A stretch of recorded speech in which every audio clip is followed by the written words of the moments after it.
Dear friends, my name is Olivia, and today I'm going to tell you a story I never thought I'd have to say out loud. A story that, when it began, I told myself, this is the worst thing I've ever been through. But I was wrong. Terribly wrong. The death of my husband, David, 6 months ago in a tragic construction accident. That wasn't the biggest tragedy of my life. The real tragedy, the ultimate agony, was realizing that the people I had always called family were the very ones who would destroy my life, transforming into monsters hiding in plain sight. Just a few weeks ago, life for me and my sweet 9-year-old daughter Lily was still a chaotic mess of loss. We were trying to hold on to what was left. The memories of David and the small, cozy house in Asheville, North Carolina that we had scraped and saved to build. The $250,000 house wasn't huge, but to us, it was a fortune, a symbol of every sacrifice, every dream David and I had nurtured for Lily's future. We thought, at least Lily still has a roof over her head, a peaceful place to grow up after everything. But then, the gates of hell opened, not at the hands of strangers, but by the very people who share my blood. My father, Richard, the man I once respected, who taught me about strength and responsibility, suddenly appeared with my mother, Brenda, and my sister, Sarah. They arrived unannounced, bearing social smiles and empty pleasantries, but in their eyes, I saw a cold calculation. And then the bomb dropped. My father announced that Sarah, the family's golden child, was pregnant with twins and needed a bigger space. He, without a shred of hesitation, coldly uttered the sentence that froze my heart. Olivia, you should transfer the deed of your house to Sarah. She needs it more than you do.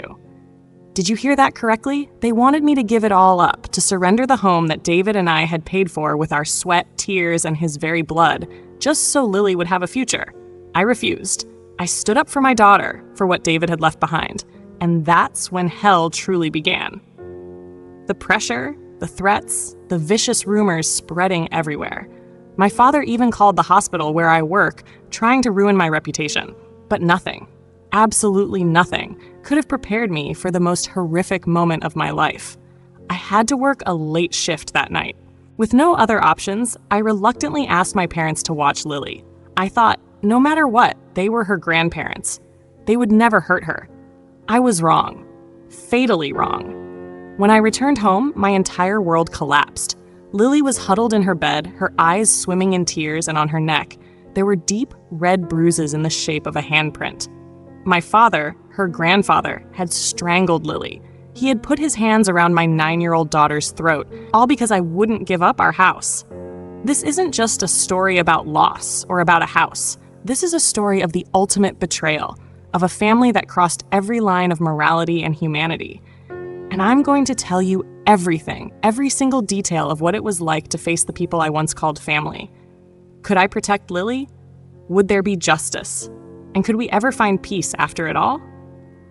Before that hell opened up, my life was a canvas of color and peace.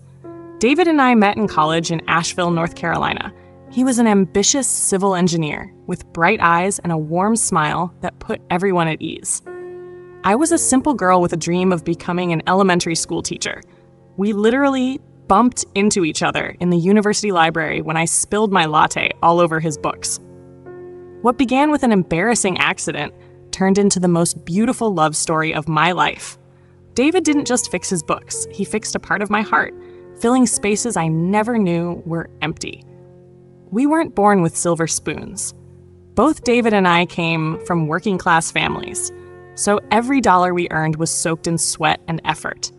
After graduation, David went to work for a local construction firm, and I found a position at an elementary school near our home. We lived in a tiny, cramped rental apartment, but it was filled with laughter and date nights that were as simple as cooking dinner together on our worn-out sofa. Happiness for us, then, wasn't about things. It was the feeling of being together, dreaming of a bright future. 3 years later, David got down on one knee under the old oak tree in the park where we had our first date.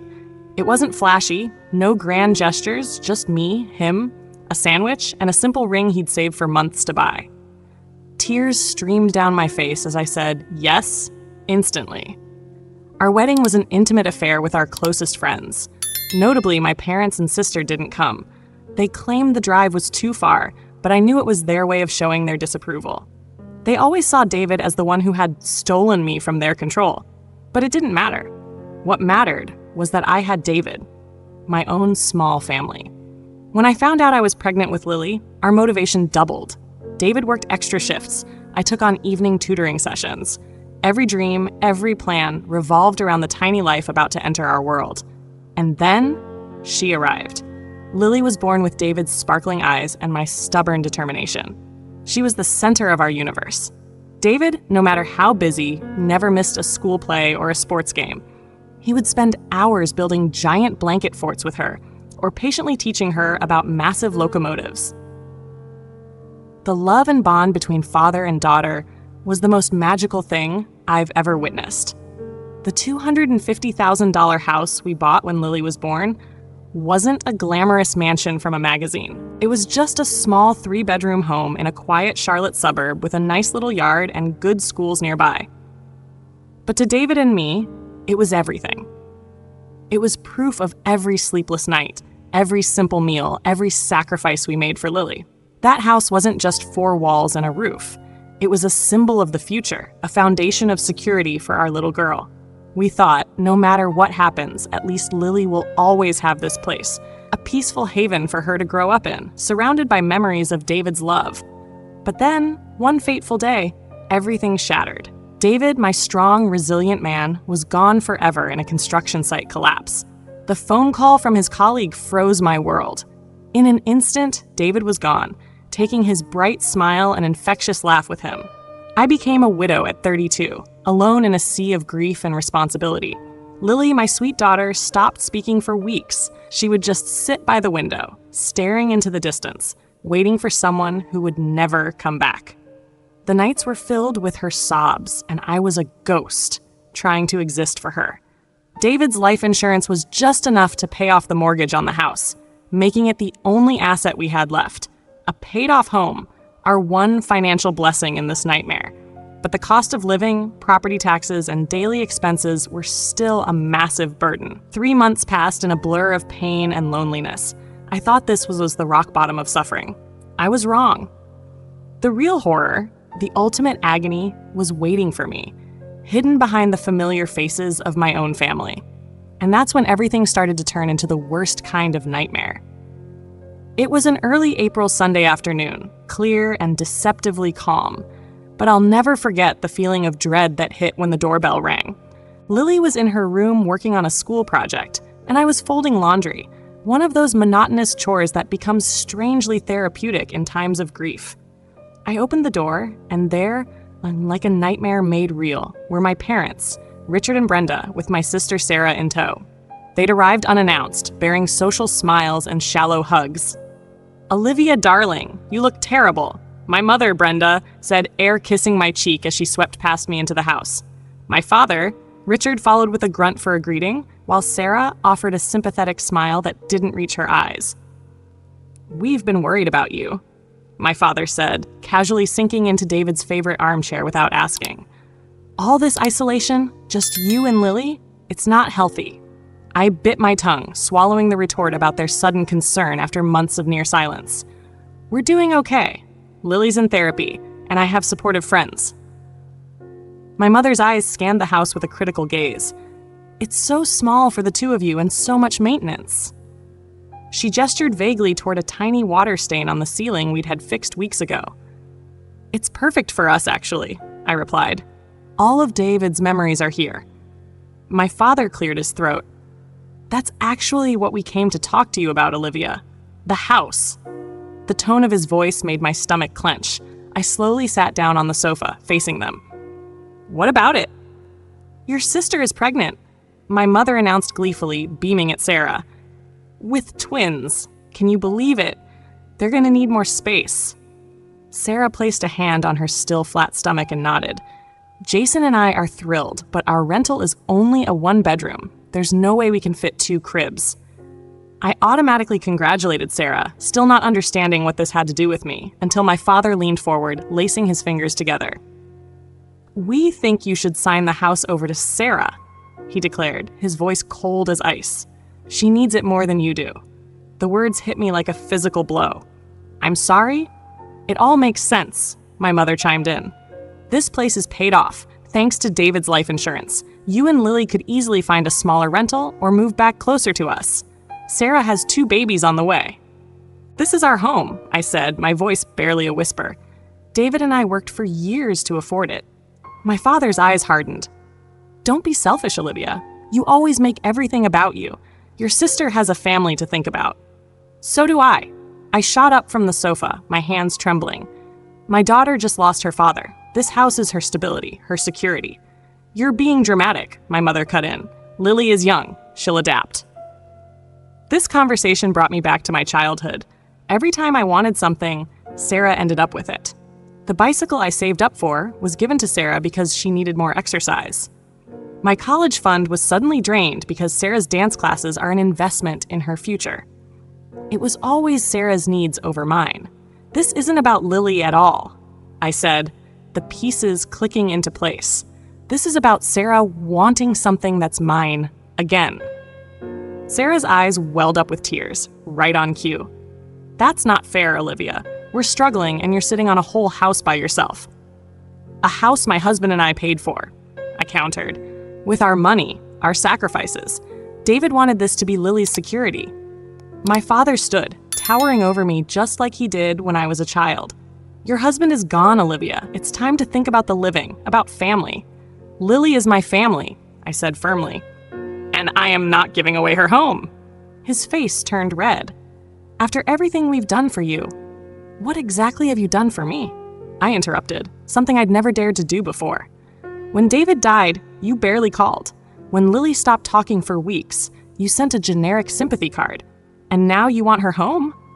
You ungrateful child. He caught himself as Lily appeared in the hallway, drawn by our raised voices. Mommy? She called, her small voice full of uncertainty.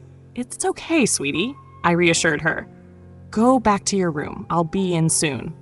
My father's voice dropped to a menacing whisper once Lily was out of earshot. This isn't over, Olivia. You've always been difficult, but this is a new low. This kind of selfishness has consequences. Are you threatening me? I asked, stunned. I'm reminding you that family takes care of each other, he replied. And right now, you aren't acting like family. Oh, my mother stood, straightening her designer blouse. Think about it, Olivia. Sarah has always been there for you. I laughed, a bitter sound. When? Name one time. No one answered. Sarah grabbed her purse, tears still streaming. I thought you'd want to help us. I guess I was wrong about you. They left in a series of slammed doors and muttered criticisms. The harassment began the very next day. My phone buzzed nonstop with texts from my parents, Sarah, and then quickly from extended family members I hadn't spoken to in years. Your father is so disappointed in you, my mother texted, after all our sacrifices. Those babies deserve a safe home, wrote Aunt Diane, who had never even met Lily. Family helps family, chimed in Uncle Gerald, who hadn't even sent condolences when David died. Sarah's texts were the most manipulative. I don't know where we'll put the cribs now. Jason might have to get a second job. I hope you're happy. At first, I tried blocking the numbers, but they'd call from different ones, or attack me on social media. I tried to explain my position rationally, but quickly realized they had no interest in my point of view. The narrative had been set. Selfish Olivia was denying her poor, pregnant sister a home. A week after the visit, I met my best friend Amanda for coffee. She had been my rock since David's death. Dropping by with groceries when I couldn't face the store and sitting with me on long nights when grief was an insomniac monster. They want you to just hand over your paid-off house to your sister? Amanda repeated in disbelief. That's insane! My dad makes it sound like it's my moral duty, I said, stirring my coffee aimlessly. Like I'm the monster for wanting to keep a roof over my daughter's head. Amanda reached across the table, squeezing my hand. You are not crazy, Olivia. This is beyond the pale. Have you talked to a lawyer? I hadn't, but her suggestion spurred me to make an appointment with a family law attorney the next day. Michael Dawson was a kind-faced man in his 50s who listened carefully to my story. Legally, they don't have a leg to stand on, he assured me. The house is solely in your name now, following David's passing. You are under no obligation to sign it over to anyone. What about them saying I owe them? I asked. He shook his head. Unless they loaned you specific money for the house with documented repayment terms, that's emotional manipulation, not a legal obligation. His validation solidified my resolve, but the pressure from my family only intensified. My father escalated things by contacting my work. I arrived at the hospital one morning to find my supervisor, Janet, waiting for me with a concerned look. Olivia, I got a strange call from a man identifying himself as your father. He implied you were emotionally unstable since your husband's death and suggested we should keep an eye on you. Is everything okay? My face burned with shame as I explained the situation. Janet was understanding, but the damage was done. Whispers followed me down the hall that day, and I caught coworkers giving me pitying looks. My father had succeeded in making me look unstable in the one place I felt competent. Lily began showing signs of stress, too. Her teacher called, saying she'd become withdrawn in class and had started biting her nails again, an anxious habit she'd kicked years ago. One night, I found her sitting on David's side of the bed, clutching one of his old sweaters. Grandpa said we might have to move, she whispered. He called me yesterday. My blood ran cold. He called you? On what phone? The school phone, during recess. Her eyes filled with tears. I don't want to leave Daddy's house, Mom. I held her tight, a furious anger building inside me. We are not going anywhere, Lily. I promise. The next day, I called the school and revoked all contact privileges for my parents. The administrator was confused. They're on your emergency contact list, she pointed out. Not anymore, I said firmly, updating the form to list only Amanda and my neighbor Sarah instead. But the isolation grew. Some friends began to pull away, uncomfortable with what they saw as family drama. My cousin, Jessica, with whom I'd once been close, texted, "Maybe you should consider what's best for everyone, not just yourself." My mother had clearly been making calls. By week 6, my resolve was fraying under the constant barrage. I found myself lying awake at night, wondering if it would just be easier to give in. Maybe we could find another place. Maybe Lily would adapt. Maybe peace with my family was worth the sacrifice. But then I'd remember David. Don't you ever let them make you doubt yourself, he told me countless times. Your gut is right. They're the ones with the problem. I made an appointment with Lily's therapist, Dr. Bennett, to discuss the situation. Lily is processing the death of her father, she explained gently. Stability is crucial right now. Uprooting her from the home she shared with him, especially under these circumstances, could significantly impact her grieving process. So I'm right to hold my ground? I asked, needing the validation. From a psychological perspective, protecting Lily's sense of security is your top priority, she confirmed. That house represents more than walls and a roof to her. It's where her memories of her father live. With renewed determination, I drafted a clear message to my family. The house belongs to Lily and me. This is not up for discussion. Any further harassment will result in legal action. My father's response was chilling. You've made your choice. Remember that choices have consequences. I showed the text to Michael, and he advised me to document all communication and consider a restraining order if they tried to contact me at work again. But as I left his office, I couldn't shake the feeling that legal protection wouldn't be enough. My father was not a man who took no for an answer, and I had just openly defied him, perhaps for the first time in my life. What I didn't know was how swiftly and brutally he would retaliate, and that my innocent daughter would bear the brunt of his rage. The fateful call came on a Tuesday afternoon, during my shift at Charlotte Memorial Hospital. The ER was chaos. A multi-car pileup had brought in several critical patients, and we were severely understaffed. Janet, my supervisor, approached me as I was updating a patient chart. Olivia, I hate to ask, but can you stay for the evening shift? Becky's kid is sick, and we're in a real bind. I hesitated, thinking of Lily. She was supposed to go to a friend's house after school, but the friend's mom had texted earlier saying her daughter was running a fever. I'd need to arrange childcare for Lily, I explained. After a few frantic calls, our neighbor Sarah agreed to watch Lily until 6 p.m., but couldn't stay later due to her own plans. I was about to decline the extra shift when my phone buzzed with a text from my mother. Heard you need someone to watch Lily tonight. We can pick her up from Sarah's. It would probably be good for her to be with family." I stared at the text, suspicion warring with desperation. They hadn't spoken to me directly in weeks, communicating only through passive-aggressive texts and intermediaries. Why the sudden offer to help? But I was out of options. Sarah could only stay until 6, and the hospital desperately needed me. Maybe this was my parents' way of extending an olive branch. Maybe Sarah's pregnancy hormones had leveled out, and they realized their demand was unreasonable. "Just for tonight," I texted back. "Please have her in bed by 9. She has school tomorrow." "Of course," the reply came instantly. "We know how to take care of our granddaughter." With childcare seemingly arranged, I confirmed I could stay, pushing down the nagging anxiety in my gut. David used to call it my danger radar, the instinct that always warned me when my parents were up to something. But I ignored it, telling myself I was being paranoid. For hours during the long shift, my phone was a dead weight in my pocket. A text from Lily came through. "Mom, come home." Just 3 words, but something about them sent an icy chill down my spine. Lily never texted so formally.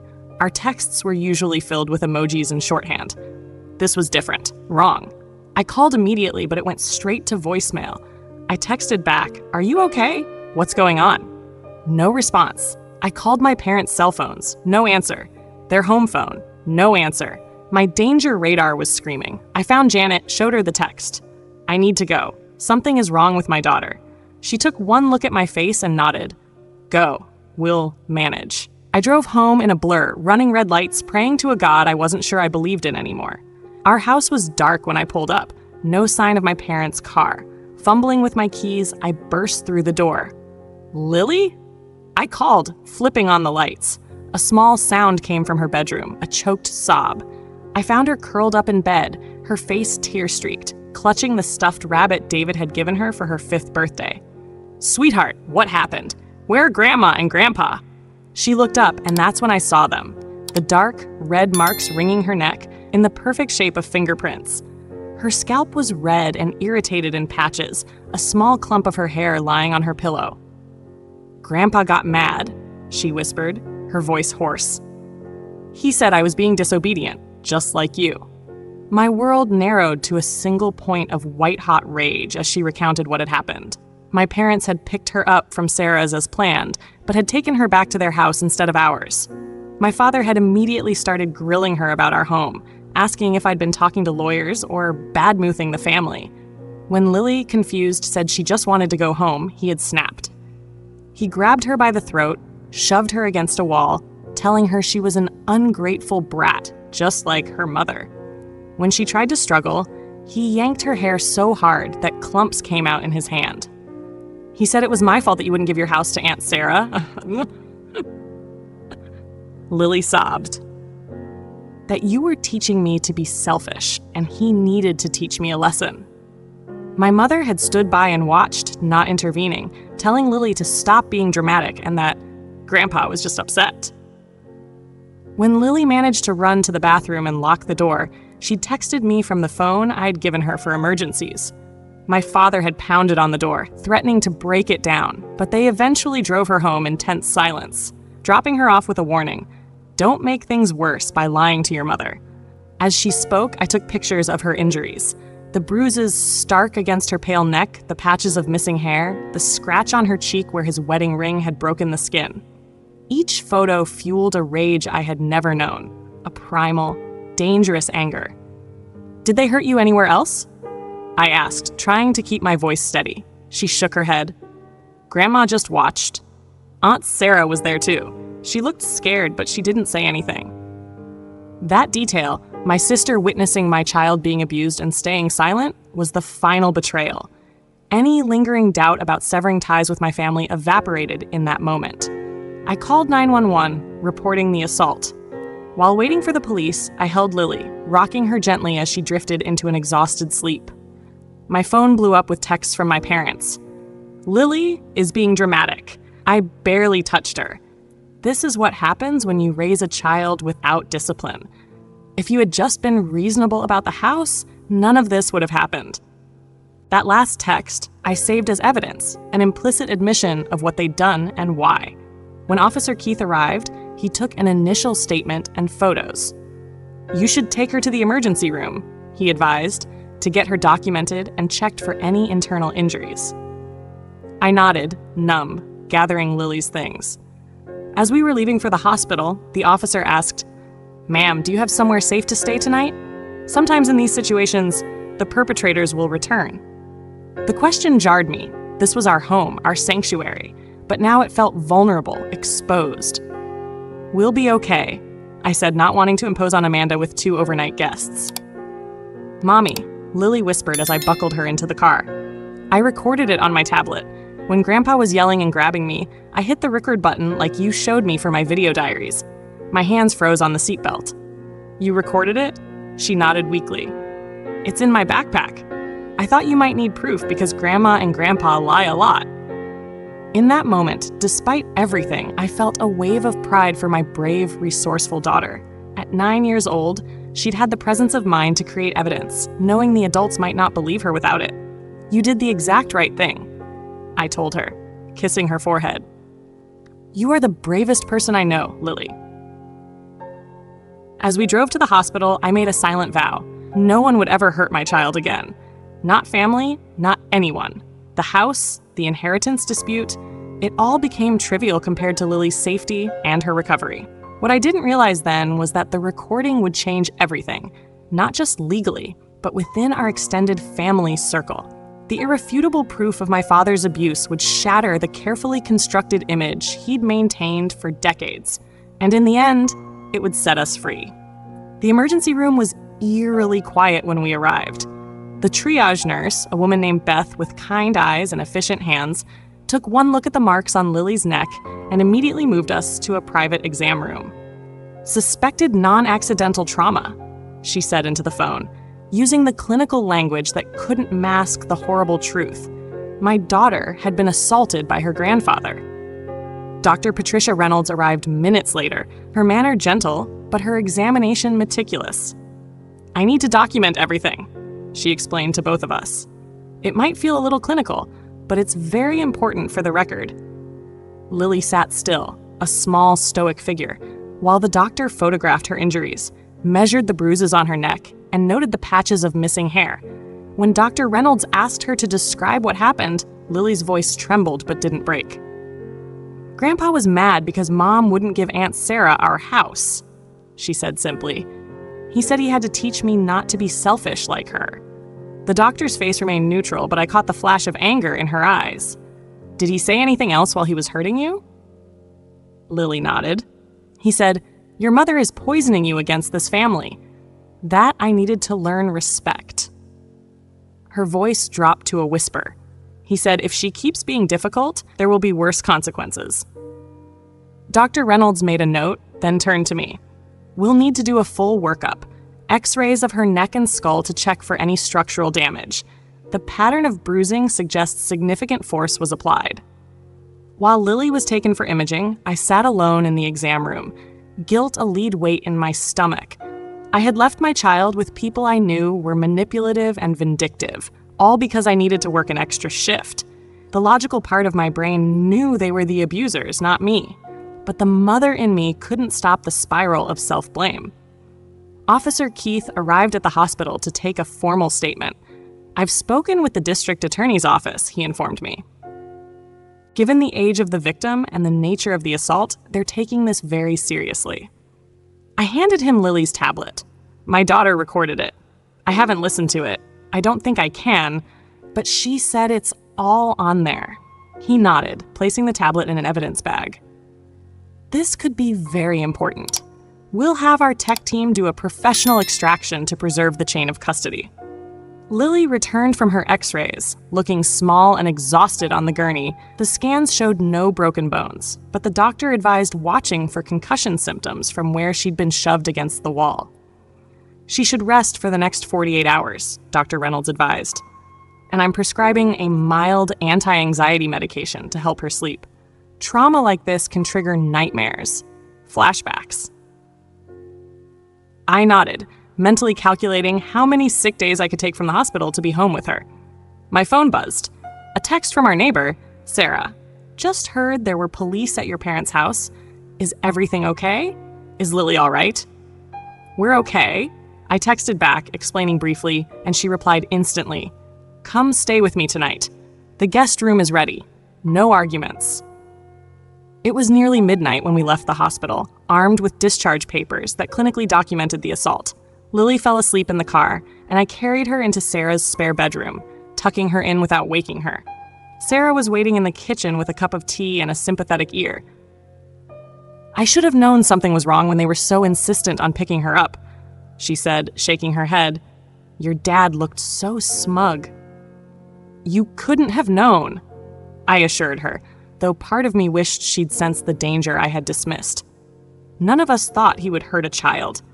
My phone was vibrating continuously, texts from my mother insisting it was a misunderstanding and an overreaction, from my father with veiled threats about what happens when you involve the authorities in family business, from Sarah with sobbing voicemails begging me to handle this privately.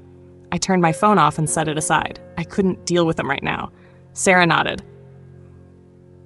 You need a lawyer, not just for the criminal case. You need protection from these people. The next morning, Officer Keith called. Miss Wilson, we've extracted the audio from your daughter's tablet. The DA would like you to come listen to it and provide a statement. I arranged for Lily to stay with Sarah and drove to the police station, my stomach in knots. Detective Jennifer Morales met me in a small conference room, her expression grave. The recording is about 18 minutes long, she explained. I have to warn you, it's very disturbing, that your daughter was very brave and very smart to capture this.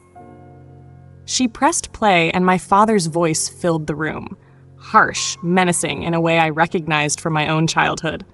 Your mother thinks she's so clever getting lawyers involved. She wants to keep that house for herself while your aunt has to raise twins in a shoebox.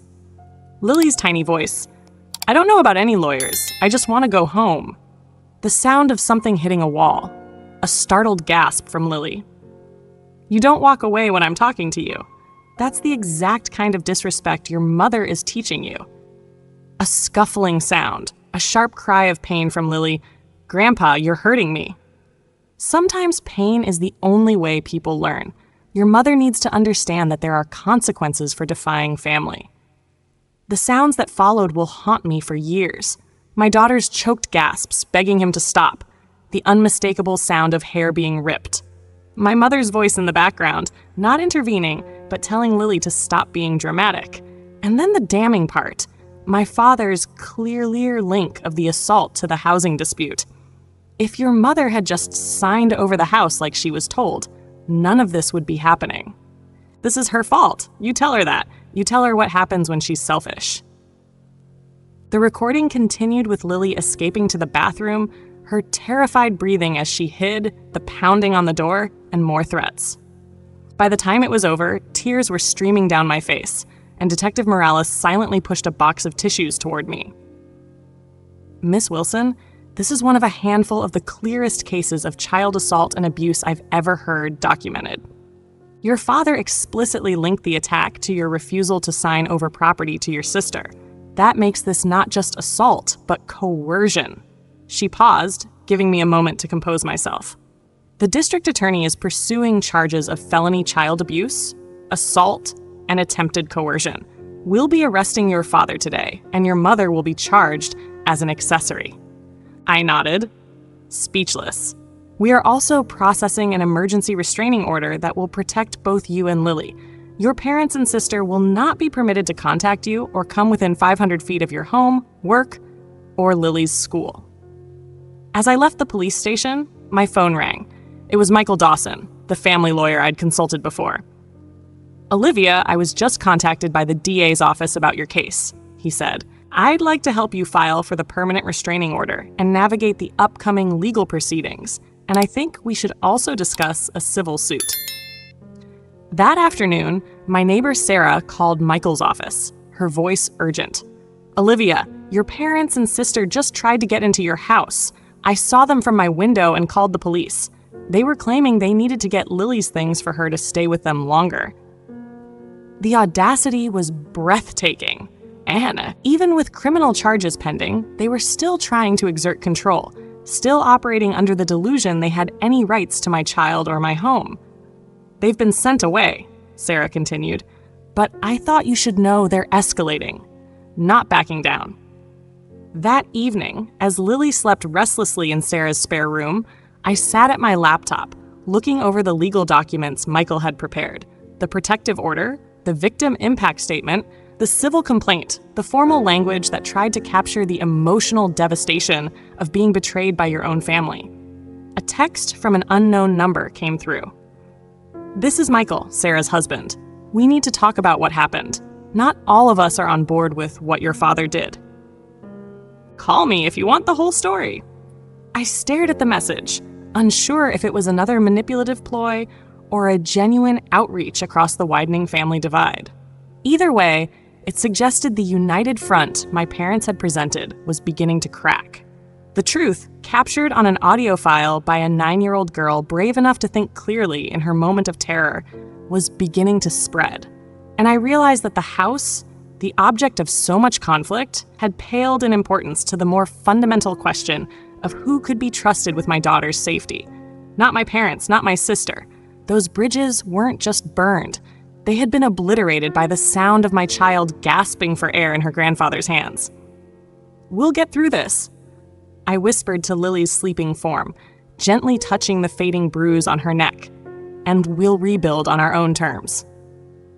What I didn't realize then was how many other people would join us in that rebuilding, unexpected allies emerging from the woodwork as the full story came to light. The district attorney, Jennifer Harris, was a woman in her late 40s with a no-nonsense haircut and a reputation for aggressively prosecuting cases involving children. When we met in her office 3 days after the assault, she didn't mince words. "The recording your daughter made is ironclad evidence," she said, arranging files on her desk. "We've charged your father with felony child abuse, assault, and attempted coercion.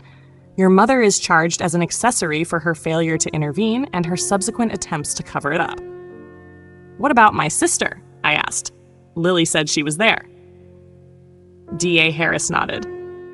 "We're still determining her level of involvement. If she was merely present versus if she participated in planning the assault, the charges would differ." I thought of the text from Michael, Sarah's husband, still unanswered on my phone. Perhaps he held those answers. "What should we expect next?" I asked. "Your parents will likely try to minimize what happened. They've hired Preston Williams, a defense attorney known for aggressively attacking the victim's credibility." My stomach twisted. "They would attack Lily's credibility? She's 9. "Unfortunately, it's standard procedure in cases like this," she explained. "They'll claim she was coached, that her injuries were self-inflicted or accidental, that the recording was edited." She leaned forward. "That's why the medical documentation is so crucial, and why it's important for Lily to continue with her therapist, Dr. Bennett. Her professional assessment will carry weight." As predicted, my parents' first move was a public relations blitz. Through their lawyer, they released a statement painting me as an emotionally unstable widow, using my daughter to manipulate the family's sympathy in a property dispute. They claimed my father had merely been restraining Lily during a tantrum, and that I was fabricating the abuse charges to get out of my familial obligations. The statement made the local news, where reporters cornered me outside the hospital after a shift. "Ms. Wilson, is it true you're inventing abuse allegations to keep a property from your pregnant sister?" one shouted, shoving a microphone in my face. I froze, unprepared for the public spectacle. Amanda appeared at my side, shielding me as we hurried to my car. "Vultures," she muttered. "Don't talk to them." The next day, Lily's school counselor, Madison Taylor, called. "Lily had a tough day today," she explained gently. Some of the children were repeating what their parents saw on the news. She became very upset. My heart sank. The ugliness was seeping into every corner of our lives. "Should I keep her home?" I asked, already rearranging my work schedule in my head. "Actually, I think routine is important right now," Madison advised. "But I wanted you to know I've spoken with her teacher. We're monitoring the situation closely, and we have a zero-tolerance policy for any discussion of the case." Her support was a small bright spot in a darkening landscape. As news of the charges spread, our community divided. Some friends rallied around us. Amanda organized a meal train. Coworkers swapped shifts when court dates conflicted with my schedule. The parents of Lily's best friend, Lucy, arranged playdates to give her moments of normalcy. Others, however, kept their distance, or worse, openly sided with my parents. There are two sides to every story. My former friend, Rachel, posted on social media. Before you rush to judgment, remember the Richard family has always supported our community. It was true. My parents were pillars of their small community. My father was a longtime member of the local business association. My mother was active in charity events. Their public image was carefully curated. Their private abuse was kept behind closed doors. But the cracks in that facade were starting to show. 2 weeks after the charges were filed, I received a call from an unknown number. "Olivia, it's George. Your uncle George." I hadn't spoken to my father's younger brother in over a decade. Family lore said they'd had a falling out over business, but the details were always vague. "I saw the news," he said, his voice gravelly. "About what Richard did to your little girl. I'm not surprised." "You're not surprised?" "Your father always had a temper. When we were kids," he trailed off. "Let's just say what happened to Lily wasn't the first time he'd put his hands around someone's neck." We arranged to meet for coffee the next day. George looked older than I remembered, the resemblance to my father unsettling at first, but his eyes held a kindness I'd never seen in my dad's. "I cut Richard out of my life 20 years ago," he explained, stirring his coffee. "After I saw him grab your mother by the throat during an argument. When I confronted him, he threatened me, said he'd ruin my business if I ever mentioned it." "I never knew," I whispered. "No one was supposed to," he said. "That's how abusers operate. They isolate. They control the narrative." He reached across the table, patting my hand awkwardly. "I should have stayed in touch, checked on you. I always worried about how he treated you girls." "Sarah was the golden child," I said. "He never hurt her physically." George's face darkened. Being the favorite in an abusive family has its own kind of damage. Different, but still damage. Before he left, he handed me a business card. "My lawyer, she specializes in family abuse cases." He hesitated. "I have documentation from years ago, medical records, a police report that never led to charges. If it helps your case, I'll testify." That night, I finally returned the call to Michael, Sarah's husband. He picked up immediately. "Thanks for calling back," he said, sounding relieved. "I've wanted to reach out since this whole house thing started, but Sarah kept insisting we had to present a united front. And now my priority is making sure my wife doesn't face criminal charges for what her father did." His voice hardened. "Sarah was there. Yes, she didn't stop it, which I know is terrible, but she was terrified. Olivia, her father, has been controlling this narrative for a very long time." Over the next half hour, Michael revealed patterns I had never fully understood. How my father had manipulated Sarah just as he had me, but in different ways. Where I got criticism and rejection, Sarah got conditional approval, dependent on her compliance. The demand for the house hadn't come from her at all, but from my father, who had convinced her she was entitled to it. "She's a mess right now," Michael admitted. Pregnant, scared of her father, guilty about Lily, worried about going to jail. "I'm trying to convince her to talk to the DA, to tell the whole truth."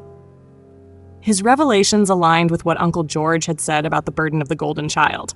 I felt a flicker of sympathy for my sister, though it wasn't enough to override my anger at her complicity in Lily's assault.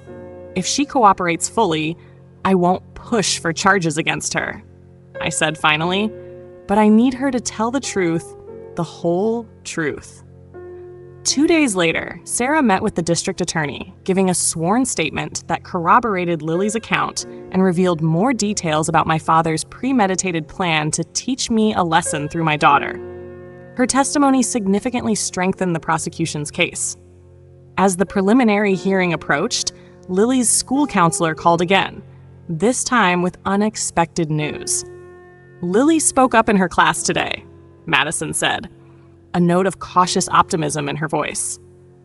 During their circle time, when they were discussing bravery, she shared her experience. She said she was worried about the upcoming court date, but that she felt brave knowing she was telling the truth.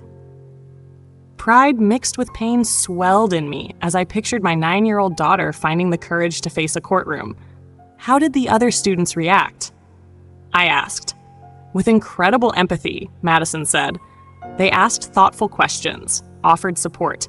Children often have a clearer sense of right and wrong than adults, whose views get clouded by social complexities. That clarity was evident at the preliminary hearing, where Judge Simmons ruled there was sufficient evidence to proceed to trial. My father, seeing the writing on the wall as the audio recording was played in court, made a last-ditch effort to regain control. Through his lawyer, he offered a plea bargain. He would plead guilty to the lesser charge of reckless endangerment if I would drop the restraining order and resume normal family relations. D.A. Harris brought the offer to me with visible contempt. Technically, it's a better deal for us in terms of securing a conviction, she explained. But it comes with strings I find inappropriate. The decision is yours.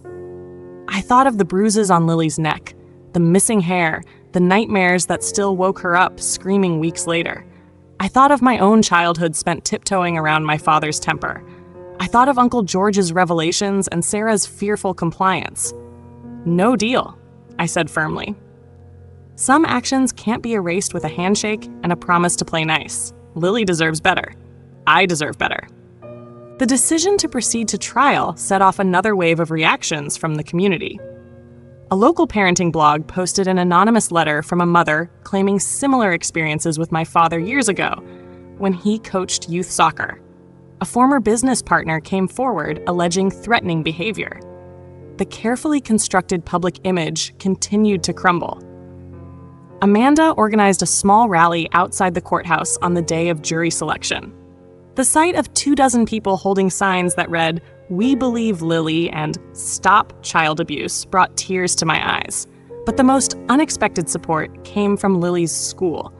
Her entire 5th grade class, with parental permission and teacher supervision, had created a courage quilt, squares of fabric with messages of support that Madison brought to our apartment.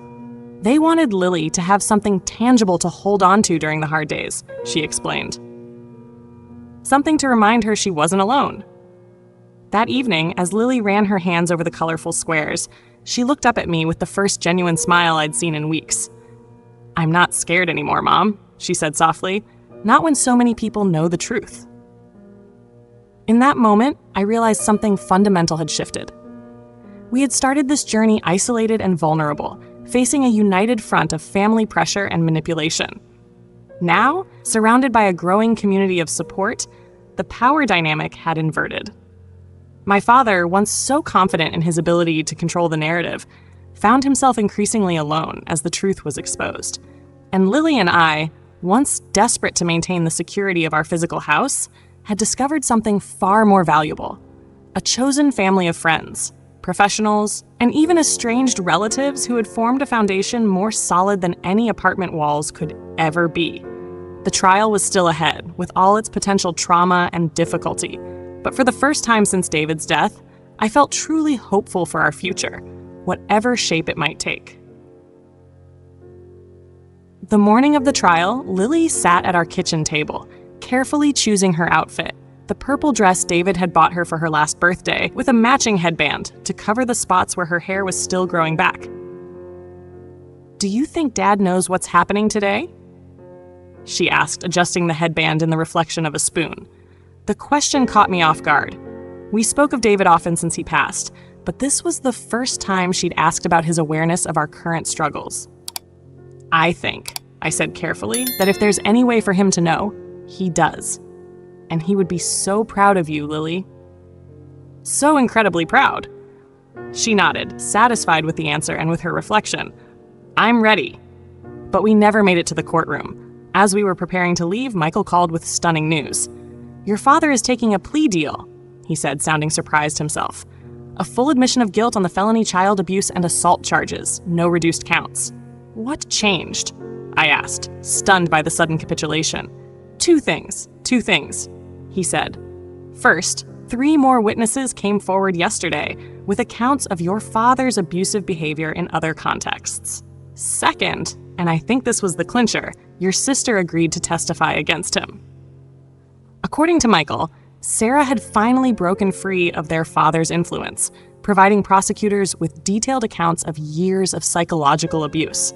The testimony she had prepared described how my father had systematically pitted the sisters against each other, using Sarah's favored status to control her while isolating me. The sentencing hearing is set for next week, Michael continued. You and Lily should prepare victim impact statements if you feel up to it. I relayed the news to Lily, carefully explaining what it meant. Grandpa admitted he hurt you. There won't be a trial where you have to tell your story to strangers. Relief washed over her face. So it's over? Almost, I said, pulling her into a hug. There's still the sentencing. That's when the judge decides what happens to him. But you don't have to be there if you don't want to. She considered this for a moment, then straightened her shoulders. I want to go. I want to tell the judge how it felt when he hurt me. With help from Dr. Bennett, Lily drafted a statement that broke my heart with its clarity and courage.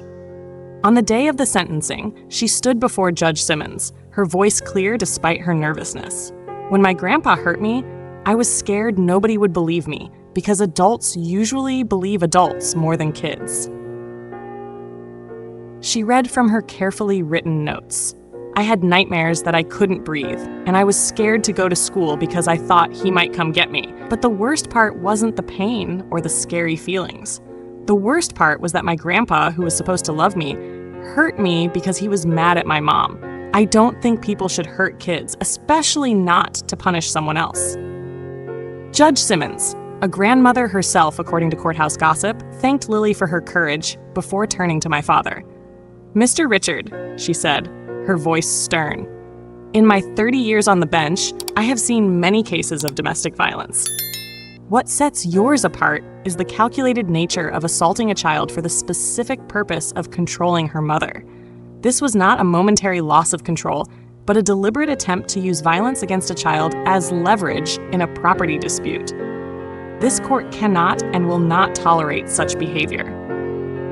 She sentenced him to 5 years in state prison with a permanent restraining order protecting both Lily and me upon his release. My mother received probation for her role as an accessory, with mandatory counseling and a no-contact order. Outside the courthouse, reporters waited with cameras and microphones. I had avoided the media throughout the entire process. But now, with Lily's hand firmly in mine, I decided to make a brief statement. Today is not about a victory, I told the press. It's about accountability and protection. No child should be harmed by the people who claim to love them. No parent should have to choose between family loyalty and the safety of their child. We are grateful for the court's decision and ask for privacy as we begin to heal. That healing process would be a winding road with unexpected turns. 2 weeks after the sentencing, Sarah asked to meet me in a neutral location, a coffee shop halfway between our homes. I agreed, with Michael present as a mediator. She looked different, smaller somehow without the imposing presence of my father behind her. Her pregnancy was showing now, and her hands rested protectively on her belly as she struggled to meet my eyes. I don't expect forgiveness, she began, her voice trembling. What happened to Lily is unforgivable, and I was part of it for not stopping it, for not warning you. I remained silent, waiting. I've started therapy, she continued, trying to understand why I went along with Dad for so long, why I believed I deserved your house just because he said I did. She paused. The twins are girls, and all I can think about is how I want to raise them differently, without the competition, without the constant fear of disappointing their grandfather. It wasn't an instant reconciliation. Trust so broken can't be fixed in one conversation. But it was a start, a small crack in the wall between us that might one day allow a different kind of relationship to grow. Not the forced closeness our parents had demanded, but something more honest. As spring turned to summer, Lily and I faced a difficult decision about the house. As hard as we had fought to keep it, the place held complicated memories. Lily now admitted that she sometimes imagined her grandfather's hands around her throat when she walked through the living room where we'd had that fateful argument. Is it giving up if we move? I asked Dr. Bennett during a joint session. Moving on from a location doesn't mean you're giving up on what you fought for, she replied insightfully. You fought for your autonomy, for your right to make your own decisions about your property and your life. Using that autonomy to choose a fresh start isn't giving up. It's exercising the very freedom you defended. With that perspective, we decided to sell the house. The housing market had improved since David's death, and it sold quickly for significantly more than the original $250,000. The irony was not lost on me. If my father had just left us alone, the natural course of the market would have provided enough to buy Sarah a new home without taking away Lily's security. We found a small house in a neighboring suburb with a yard for Lily to play in and good schools nearby.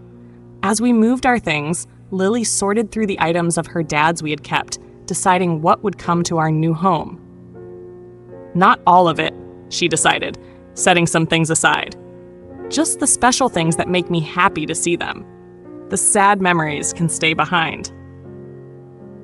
From the wisdom of my 9-year-old, I tried to learn. David's death left a hole in our lives that would never be completely filled, but we could choose which memories to carry forward and which painful associations to leave behind. The unexpected bright spot in this difficult transition came in the form of a certified letter from a law firm I didn't recognize. Inside was a notification that David's paternal grandmother, a woman he had rarely spoken of during our marriage, had passed away several months prior. With no other heirs, she had left her modest estate to David, which now passed to Lily and me. The inheritance wasn't life-changing, but it provided a financial cushion that allowed me to reduce my hours at the hospital temporarily, spending more time with Lily during her crucial recovery. It felt like David was still looking out for us in his own way. By the fall, we were settled in our new home. Lily had started at her new school, making friends quickly and joining the drama club, finding her voice in more ways than one. I connected with a support group for single parents, finding community with others navigating similar challenges. Amanda remained our rock, our Sunday night dinners at her house becoming a cherished tradition. Uncle George and his wife became frequent visitors. Filling in the gaps of family history with stories of David's kindness my parents had never acknowledged. Even Michael and Sarah maintained a cautious contact, sending birthday cards and occasional updates on the twins' progress. My mother, facing her own reckoning, began attending private therapy sessions with my father. Her letters, initially defensive and self-pitying, slowly began to show glimmers of genuine insight. While reconciliation remained a distant possibility rather than an immediate goal, the door was not completely closed. One evening in late October, Lily and I sat on our new porch swing, watching the sunset paint the sky pink. She leaned against me, comfortable in the silence we shared. "Mom," she said finally, "remember when you asked if I thought Dad knew what was happening to us?" I nodded, a lump forming in my throat at the memory. "I think he does," she continued. "And I think he'd be happy about our new house. Not because it's bigger or because the old one had sad memories, but because we chose it together. Because we're okay." I held her close, marveling at the resilience of this child who had endured so much. The loss of her father, the betrayal of her family, a physical assault, public scrutiny, and had still found her way to wisdom and healing. "We are okay," I agreed, "and we're going to keep being okay." That night, after Lily was asleep, I sat down at my computer and started to type. The story poured out of me. Not just the recent trauma, but the lifetime of manipulation and control that had preceded it. The subtle and not so subtle ways my parents had undermined my confidence, pitted my sister against me, used love as a weapon, its withdrawal as a punishment. When I was finished, I created a blog called Breaking the Cycle. And with a deep breath, I published my first post, not for revenge or for public vindication, but for the other Lilies and Olivias out there who were struggling to recognize patterns of abuse disguised as family loyalty. The response was immediate and overwhelming. Comments and messages flooded in from others sharing similar experiences, seeking advice, offering support. What started as a personal catharsis grew into a community resource and eventually a nonprofit organization providing legal and psychological support to families escaping toxic dynamics. 2 years after that terrible day, I found Lily with bruises on her neck. We stood together at a fundraising gala for Breaking the Cycle. Now 11, Lily had been instrumental in developing the organization's youth program, creating materials specifically for children navigating family courts and protective services. "I have a question for everyone watching this story," Lily said, looking directly into the camera as we recorded our story for the organization's website. "What would you do to protect someone you love? Would you stand up to your family? Would you leave a home full of memories? Would you rebuild your life from scratch?" I watched my daughter speak with such clarity and conviction, and felt that David would indeed be proud, not just of her courage in facing her trauma, but in how she had transformed it into purpose. "We made hard choices," I added, "but they were the right ones. If you're watching this and you're facing similar impossible decisions, know that you are not alone. There is a life, a good life, on the other side of standing up for yourself and for your children." The house, the object of so much conflict, had long ago faded in importance. What remained was what truly mattered: Lily's healing, our bond, and the family we had chosen to build around us. Not of blood, but of genuine love and respect. If you've ever had to make hard choices to protect yourself or someone you love, share your experience in the comments below. Your story might be exactly what someone needs to hear today. Don't forget to subscribe for more real-life stories about breaking the cycle of abuse and building healthier relationships. Thanks for watching, and remember, your worth is never measured by what others try to take from you, but by your courage to stand up for what's right.